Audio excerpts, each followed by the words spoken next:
Babaja. Title: Journey to My First Credit Card. Chapter 1: Graduation, Beginnings, and Goals. In June of 2023, I graduated from high school, marking the end of one era and the commencement of another. The excitement was palpable, yet there was an underlying current of anxiety. My thoughts were filled with questions about college, life goals, and what seemed like 1,000 other unknowns. Among those unknowns was one that many of my peers and I had barely considered before: finances. We were stepping into a world where our financial decisions would start to make an impact on our lives, including establishing credit. I was fortunate to have had a personal finance class in my senior year, and I understood that building good credit was crucial. It was time to get my first credit card. Chapter 2: Research and Understanding. In July, I began my quest to understand credit cards and their role in building credit history. I quickly realized it was not as simple as just picking a card and signing up. Interest rates, credit limits, annual fees, and benefits varied greatly between cards. Moreover, as a fresh high school graduate with no credit history, I was not likely to be approved for most cards. I found online financial education resources invaluable.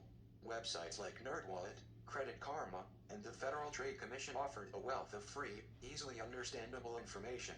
I also sought advice from my parents, who emphasized the importance of responsible credit card use. As much as it was a tool to build credit, it was also a debt that needed to be managed wisely.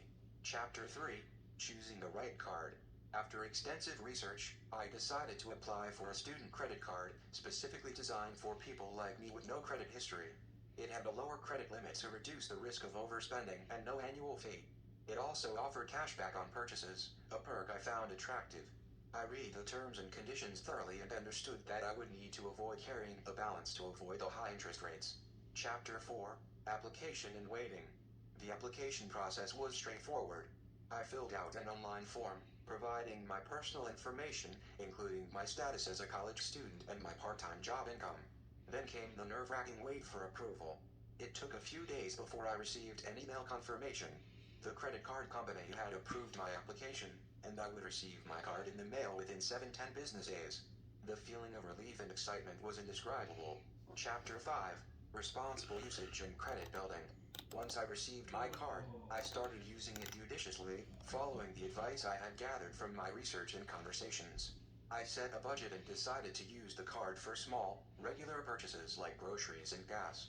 My aim was to keep my credit utilization, the ratio of my balance to my credit limit, below 30% to positively impact my credit score. I made sure to pay my balance in full every month. Automating my payments proved helpful. I connected my checking account with my credit card and set it to automatically pay the full balance each month.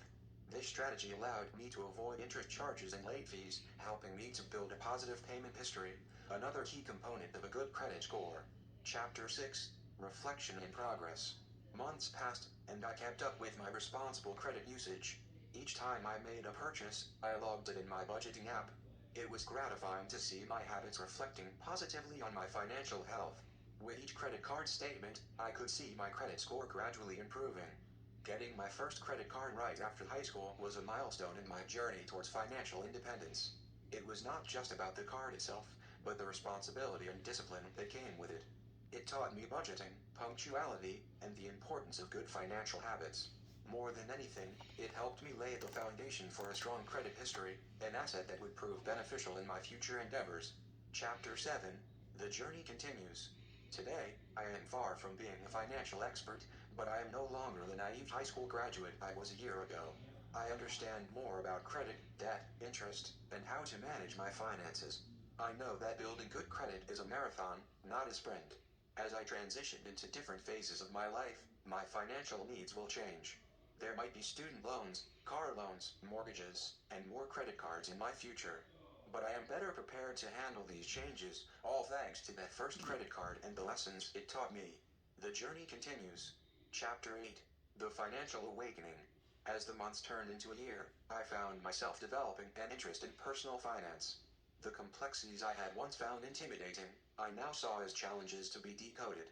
I began to read books about investing, savings, and even retirement planning. While it might have seemed premature to some, I knew it was never too early to start thinking about these aspects. Reading books such as The Richest Man in Babylon, Rich Dad Poor Dad, and The Total Money Makeover opened my eyes to the potential of well-managed finances. I was beginning to understand that good financial health was not just about avoiding debt, but also about making my money work for me. Chapter 9: Branching out into other financial products. In addition to my credit card, I decided to open a savings account and set up a recurring deposit each month. It wasn't a huge amount, just a small percentage of my part-time job income. But it was a start towards building an emergency fund, something I'd read was essential for financial security. A year after getting my first credit card, I also decided to get a secured loan using my savings as collateral. This small, fully secured loan was another step in my credit building journey. Since credit scores consider different types of credit, having both revolving credit and installment credit was beneficial. Chapter 10: Reaping the Rewards. As I approached the end of my first year in college, I decided to check my credit score. I had been receiving regular updates from my credit card company, but I hadn't paid much attention to the actual number. When I logged into my account and saw the score, my heart swelled with pride. It was in the good range. My diligence in managing my credit card, coupled with the strategic steps I had taken, was paying off. Chapter 11: The Future Beckons. Now, as I stand at the threshold of my second year in college, I feel a sense of maturity that extends beyond my academic and personal growth.